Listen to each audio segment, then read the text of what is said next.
오늘 설교의 제목은 3일을 위한 33년입니다. 우리 예수님의 인생을 살펴보면은 예수님은 33년을 사셨지만 그 인생은 결국 마지막 3일, 즉 십자가에서 고통을 당하시고 부활하신 그 3일을 위해서 철저하게 인내하시고 철저하게 계산된 삶을 살아가셨던 그런 인생입니다. 우리 예수님의 인생은 우리의 모범입니다. 절대적인 모범입니다. 예수님께서 33년 인생을 통해서 우리에게 보여주셨던 모범이라는 것은 다름 아니라 우리의 인생에는 목표가 있어야 한다는 것입니다. 예수님은 33년을 사셨지만 결국 3일을 위한 33년이었다라는 것입니다. 그럼 우리들이 가져야 할, 우리들이 항상 추구해야 할 그 3일과도 같던 목표는 무엇입니까? 여러분들은 인생의 목표를 정확하게 알고 있습니까? 내가 만든 개똥철학 같은 그런 인생 목표가 아니라 성경에서 말하는 인생 목표, 성경에서 가르쳐준 신앙의 목표, 그것을 명확히 알고 있느냐라는 것입니다. 오늘은 그런 중요한 이야기를 여러분과 함께 나누고자 하는 것입니다. 오늘날 전 세계적으로 보았을 때 미국에는 기업들이 많이 있지만 그 많은 기업들 중에서 진정으로 미국을 대표할 만한 기업이 무엇인가? 라고 누가 질문한다면은 그것은 아마도 미국에 있는 기업 중에서 코카콜라와 펩시콜라가 미국을 가장 대표하는 기업이라고 말할 수가 있을 것입니다. 물론 기업 중에는 IBM도 있고 애플도 있고 마이크로소프트사와 같은 아주 기가 막히게 큰 그런 회사들도 있지만 전 세계적으로 보았을 때 세계에 있는 많은 사람들에게, 가장 많은 사람들에게 임팩을 주는, 영향을 주는 미국의 기업은 바로 코카콜라와 펩시콜라인 것입니다. 펩시와 코크는 매일 전 세계 200개국 이상에서 하루에 20억 병을 생산해서 팔고 있습니다. 20억 병. 머릿속에 계산이 되십니까? 계산이 잘 안 되시죠? 20억 병이라 하면은 전 세계 인구가 어린아이까지, 망난애까지 다 합쳐가지고 한 68억 정도로 추산을 합니다. 망난 아이까지 다 합쳐가지고 68억인데 하루에 20억 병을 판다면은 매일 대략 전 세계 인구 중에 3명 중에 1명은 콜라 1병씩 마시고 있는 것입니다. 어마어마한 것입니다. 미국의 파워가 이런 것이 있는 것입니다. 그래서 워린 버핏은 투자할 때 애플에다 투자 안 한대요. 뭐 투자하지만 가장 많이 투자하는 것은 코카콜라에다 가장 많이 투자한다는 거예요. 인간의 입맛은 변하지 않기 때문에. 하지만 컴퓨터에 관한 성향은 변화하기 때문에. 무슨 말인지 알겠죠? 이런 것들이 바로 돈을 잘 버는 사람들의 특징입니다, 여러분들.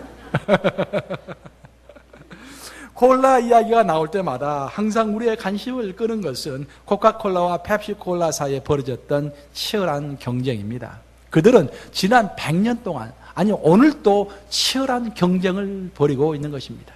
근데 안타깝게도 펩시콜라는 지난 100년 동안 단 한 번도 코카콜라를 이겨본 적이 없었던 것입니다. 그런데 2005년도에 큰 기적과 같은 일이 벌어졌습니다. 2005년도 4분기를, 그 마지막 분기를 기점으로 해가지고 살펴보니까 드디어 펩시콜라가 순이익과 회사 자산 규모에서 코카콜라를 앞서갔던 것입니다. 물론 매출은 아니에요. 드디어 코카콜라를 앞서가기 시작한 것입니다.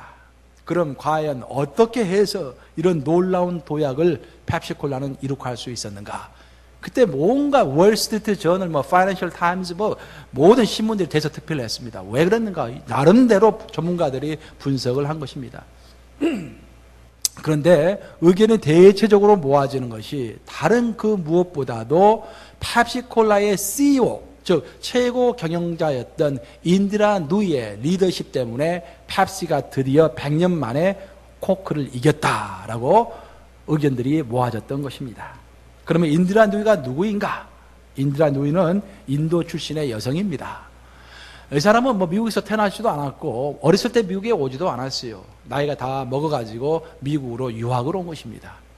미국에 유학을 와서 예일대학교 경영학과에서 석사학위를 받았습니다. 그리고 본격적으로 미국 기업에서 일을 시작한 것입니다. 그리고 여기저기 기업을 돌아다니다가 1994년도에 펩시콜라에 입사를 하게 됩니다. 그리고 딱 12년 후인 2006년에 최고 경영자 CEO 자리에 앉게 되는 것입니다.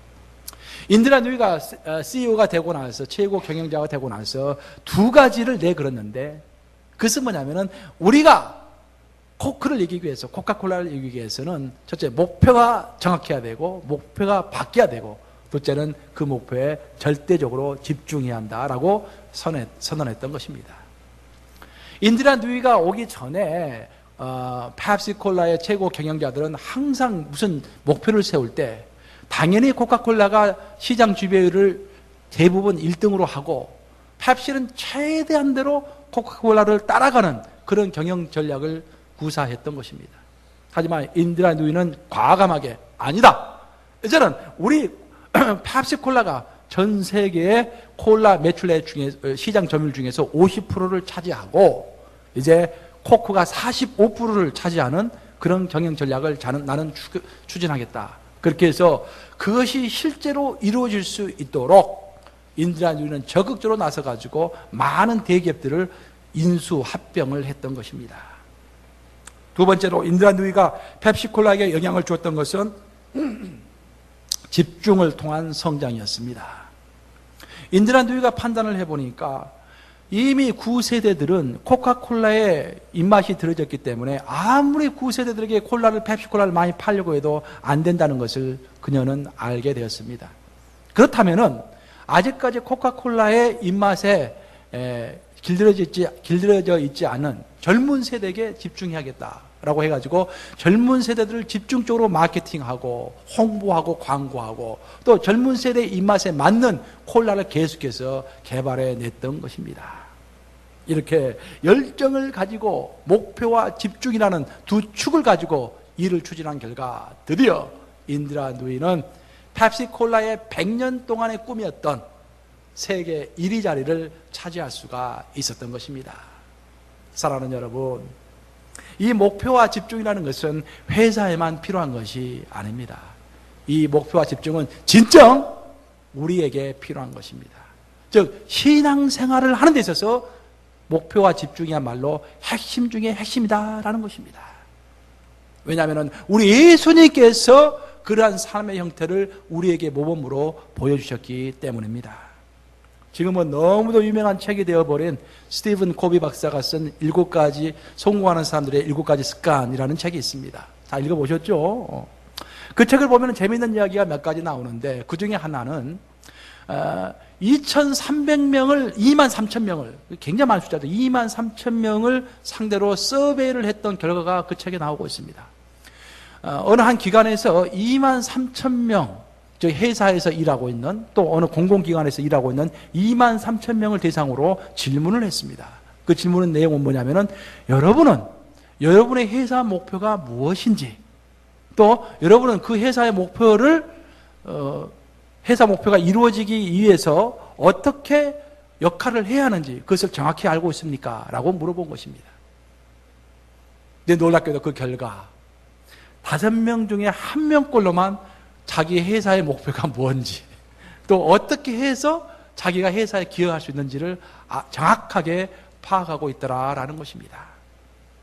이것을 축구팀에 비유해서 이야기를 해본다면 축구는 11명이 차는 것인데 11명 선수 중에서 오직 2명만이 상대편 골대가 어디 있는지, 내 포지션이 무엇인지, 뭐 센터포워드인지 뭐 풀백인지 내 포지션이 무엇인지, 그리고 상대팀과의 경기에서 이기기 위해서는 내가 어떻게 행동해야 하는지 제대로 알고 있고, 나머지 9명은 상대편 골대가 어디 있는지, 내 포지션이 무엇인지, 내가 어떻게 뛰어야 하는지 전혀 안중에도 없이 공만 바라보고 여기저기 왔다 갔다 한다라는 것입니다. 아울러 또 어떤 사람들은 요령 있게 축구를 차는 것 같은데 실제로 보면은 경기를 이기기 위해서 축구를 차는 것이 아니라, 이것은 그냥 합의로 취미로 축구를 차는 것이 아니라 축구에 이기는 것이 목적인 경기를 하는 것인데, 경기를 이기기 위해서 축구를 차는 것이 아니라 그냥 개인의 취미 삼아서 개인의 시간을 즐기는 차원에서 팀의 목표와는 전혀 상관없이 개인적인 목적을 두고서 뛰고 있다라는 것입니다. 여러분, 바로 이것이 다른 곳이 아닌 우리 교회에서 벌어지고 있는 현상입니다. 그리고 여러분의 기업에서, 여러분의 기업이 크든 작든 여러분의 비즈니스에서 벌어지고 있는 현상이고 또 여러분의 삶 가운데서 벌어지고 있는 현상인 것입니다. 여러분은 지금 여러분은 하나님의 목표 그리고 우리 교회의 목표를 명확히 알고 있습니까? 우리 교회의 표를 보시면은, 우리 교회의 표에는 주보 맨 앞장을 보면은 너무도 명확하게 나와 있습니다. 우리 교회의 표는 영원한 세상을 바라보면서 질적인 재생산에 헌신하는 교회인 것입니다. 이게 나와 있습니다. 영원한 세상을 바라보며 질적인 재생산에 헌신하는 교회. 이것을 추구하기 위해서, 이것을 완성하기 위해서 우리는 모이면 훈련하고 흩어지면 영혼 구원하는 교회인 것입니다. 우리 교회는 질적으로 훈련된 사람들을 재생산하는 것을 목표로 삼고 있습니다. 어중이 떠중이 많이 긁어 모아가지고 그냥 큰 교회를 만드는 것이 목표가 아닙니다, 여러분들. 사람이 살이 많이 찐다고 해서 건강한 사람입니까? No. 살이 많이 찌면은 동맥경화증에 걸립니다. 그렇죠, 여러분들? 몸이 움직이기가 힘들어요. 살이 많이 찌는 것이 중요한 게 아니라 무조건 사람이 많이 모이는 게 중요한 게 아니라 단 몇 사람이 모이더라도 내 목표가 무엇인지 정확히 알고 정확하게 훈련되어 가지고 하나님께서 원하시면 언제든지 쓰실 수 있는 그런 특공대와 같은 사람들, 그런 사람들을 길러내서 훈련을 받았으면 또 다른 사람을 훈련시킬 수 있는 사람들, 즉 재생산을 해나갈 수 있는 사람들, 그런 사람들을 길러내는 것이 우리 교회의 목적이다라는 것입니다. 그리고 우리 교회는 이 목적을 성취하기 위해서 2013년도에 5대 목표를 설정했습니다. 5대 목표가 뭡니까, 여러분? 첫째, 울림가족 정착.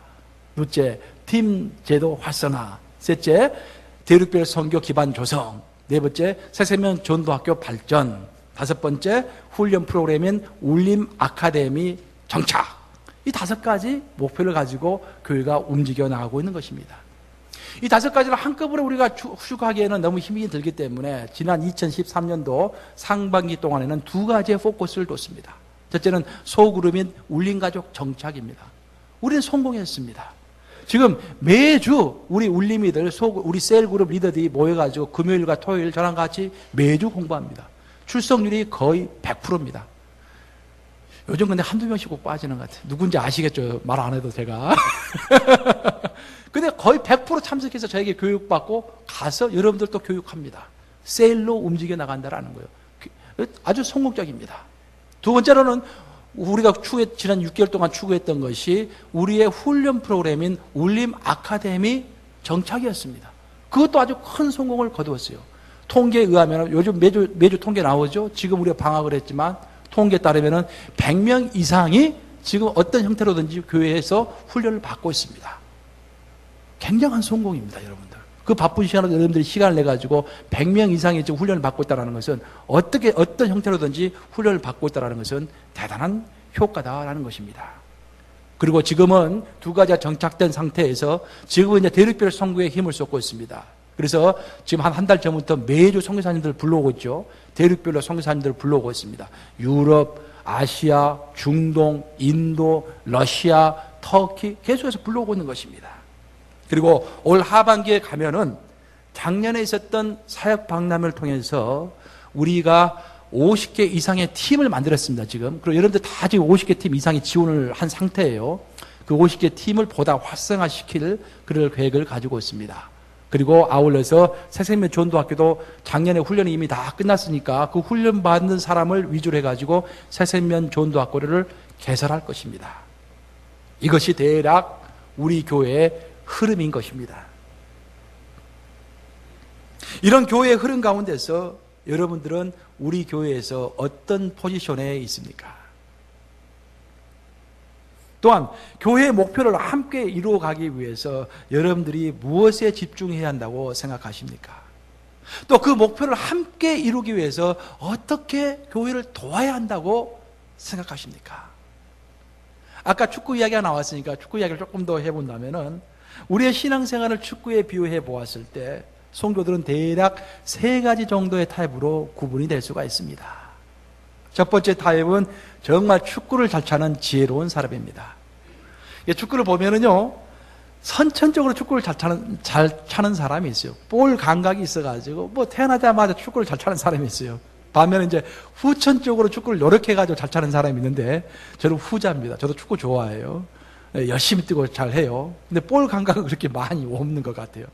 근데 저는 언제 축구를 차는 요령을 알게 되었냐면은, 축구를 한참 차다 보니까, 옛날에는 뭣도 모르고 그냥 공만 보고 열심히 뛰었는데, 나중에 알고 보니, 자기에게 주어진 그 포지션에서 전체 경기의 흐름을 잘 파악하고 있다가, 이번에는 공이 이쪽으로 오겠구나 라고 미리 알고 그쪽에 가 있는 사람이 축구를 진짜로 잘 차는 사람이에요. 교회도 마찬가지입니다.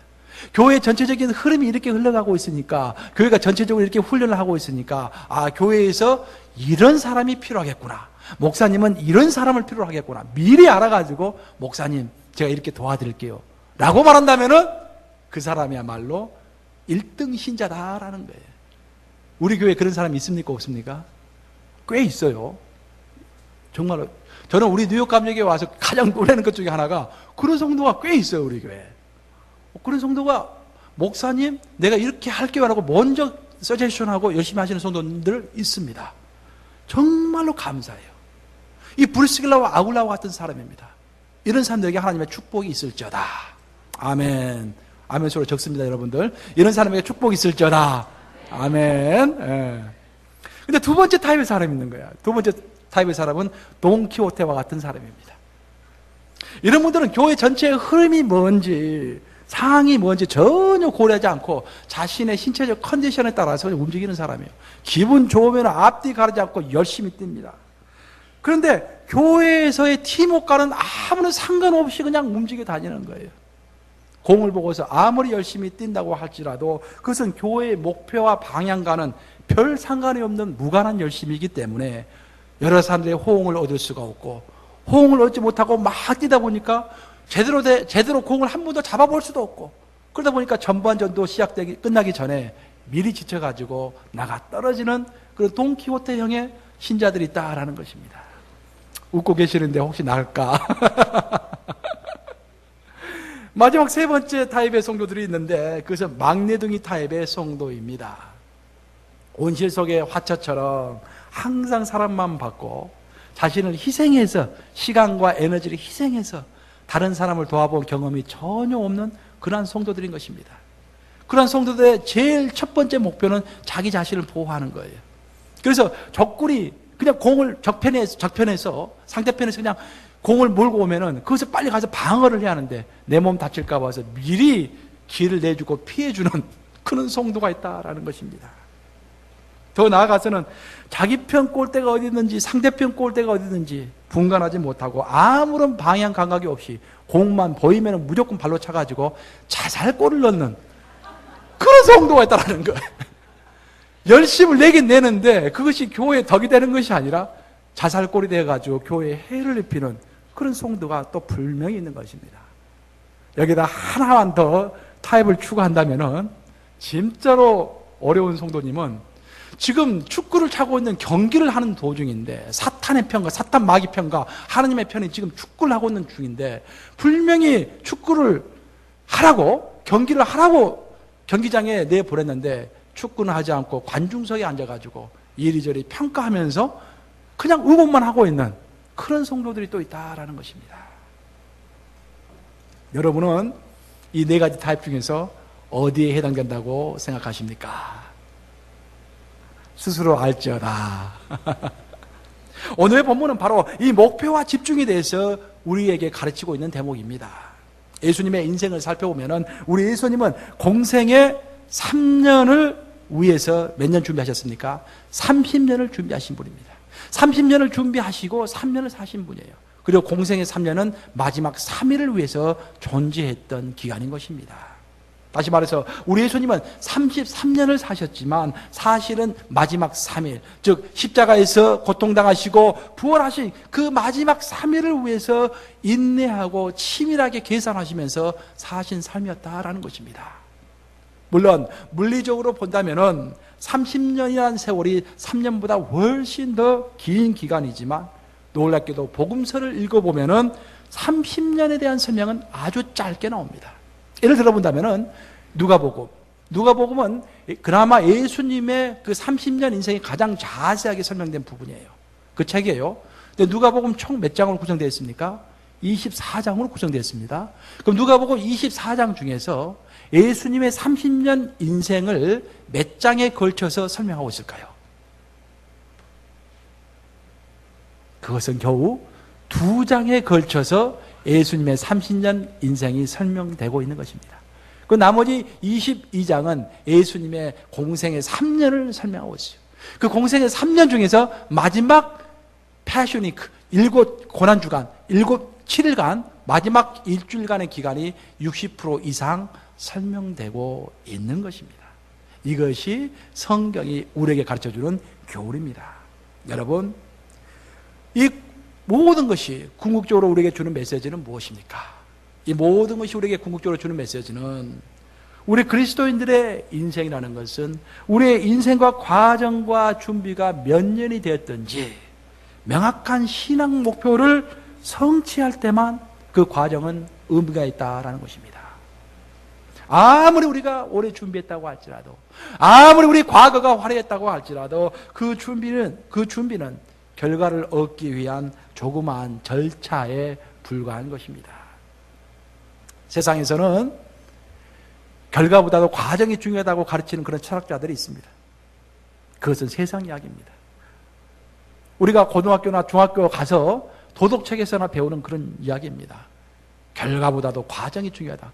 우리 성경을 읽어보면 성경은 전혀 그런 이야기가 나오지 않습니다. 성경은 아주 명확하게 과정이 아무리 화려하고 아무리 길었다 할지라도 그 결과가 하나님 보시기에 합당치 않냐면은 그 과정은 아무런 의미가 없다고 설명이 되는 것입니다. 우리 예수님은 이파리만 무성하고 그래서 겉보기에는 풍성하게 보였지만 아무런 실제적인 열매가 없었던 무화과나무를 어떻게 하셨습니까? 저주하셨다고 성경은 증언합니다.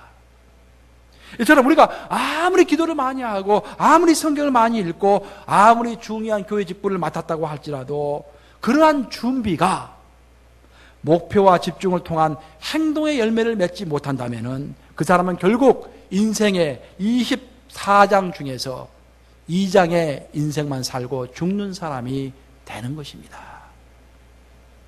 여러분 지금 여러분의 인생 감독이 되시는 하나님의 목표를 정확하게 알고 있습니까? 아울러 하나님의 나라에서 여러분이 지금 현재 어떤 포지션에 있는지 정확히 알고 있습니까? 또한 하나님의 목표를 이루기 위해서 여러분들이 어떻게 집중해야 하는지도 알고 있습니까?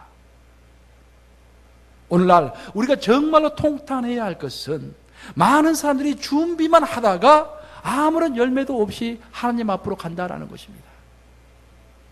마치 날지 못하고 활주로 위에서만 분주하게 돌아다니는 비행기처럼 비행기는 뜨라고 있는 것인데 그냥 뜨지 못하고 계속 땅에서만 준비한다고 빙빙빙 돌다가 다른 비행기가 자꾸 충돌만 하는 그런 활주로에 있는 비행기처럼 그저 준비만 하고 있다가 결국 한 번도 뛰어나르지 못한 상태에서 하나님 앞으로 가는 사람들이 많다라는 것입니다. 오늘의 본문에서 예수님은 자신의 인생 목표가 무엇인지를 명확하게 설명해 주고 있습니다. 그리고 예수님의 인생 목표는 곧 우리의 인생 목표입니다. 오늘 본문에서 예수님께서 자신의 인생 목표라고 또 우리의 인생 목표라고 설명해 주시는 것은 두 가지인데 첫 번째는 하나님을 사랑하는 것이 내 인생의 목표라고 예수님은 고백하셨습니다. 따라서 해보시겠습니다. 우리의 인생 목표는 하나님을 사랑하는 것이다.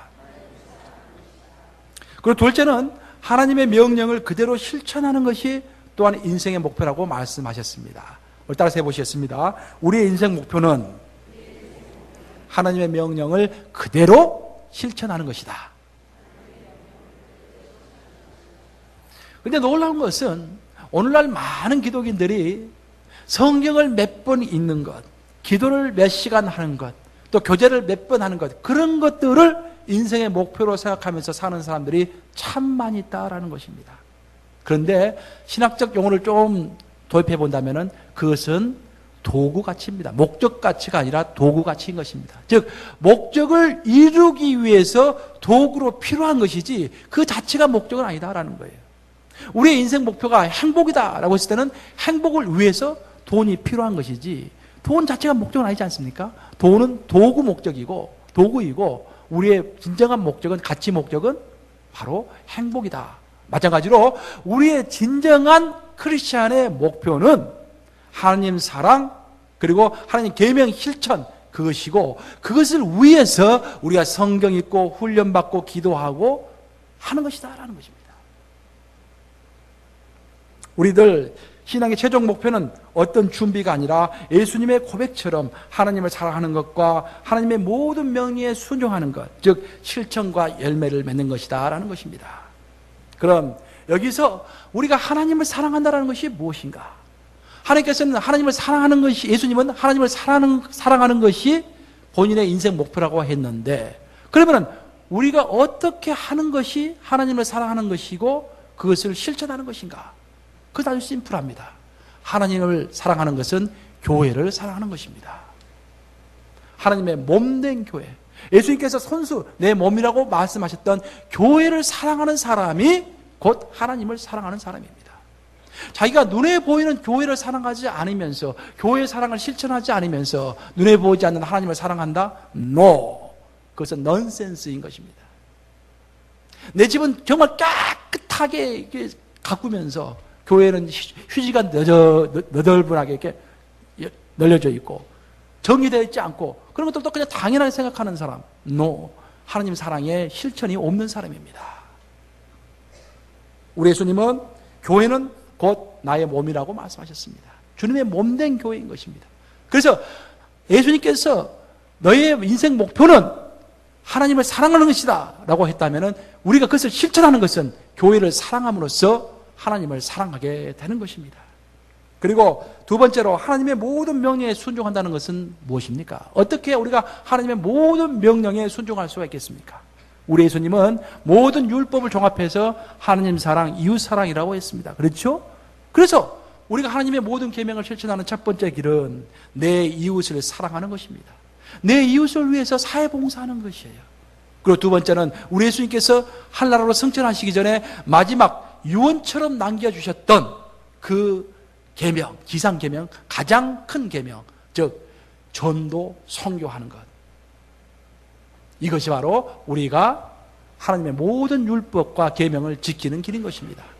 그래서 종합해서 이야기한다면 우리가 예수님께서 가르쳐 주신 우리의 인생 목표를 성취하는 방법은 첫째는 교회 사랑, 둘째는 이웃 사랑, 세 번째는 전도 열심, 네 번째는 선교 열심. 이 네 가지가 되는 것입니다. 우리 따라서 한번 해보시겠습니다. 교회 사랑, 이웃 사랑, 전도 열심, 선교 열심. 명확해야 돼, 명확해. 자꾸 복잡하게 생각하지 말고 명확하게 생각해야 한다라는 것입니다. 우리가 아무리 많이 성경을 읽고 아무리 많이 기도를 한다고 할지라도 그 열매로서 교회 사랑, 이웃 사랑, 전도 열심, 선교 열심의 열매가 없다면 그 신앙은 결국 준비만 열심히 하다가 끝나는 인생이 되는 것입니다. 성경을 20번, 30번 읽고 기도를 막 하루에 20시간씩 하고 끝나 할지라도 선교 한 번 안 가보고 전도 한 번 안 하다가 죽는다면 큰 문제가 있다는 것입니다. 이제 말씀을 마치려고 합니다. 예수님이 말씀하신 인생의 목표들을 성취하기 위해서 여러분 너무 많이 준비하려고 생각하지 마시기 바랍니다.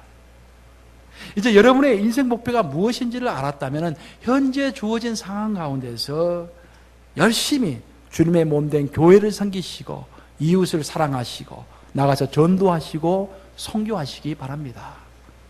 전설적인 중국의 선교사였던 허드슨 테일러에 관련된 아주 유명한 이야기가 있습니다. 한번 허드슨 테일러에게 어떤 젊은이가 찾아왔어요. 그래서 테일러 목사에게 질문을 합니다. 선교사님, 저는 이제 본격적으로 열심히 신앙생활을 한번 해보고 싶습니다.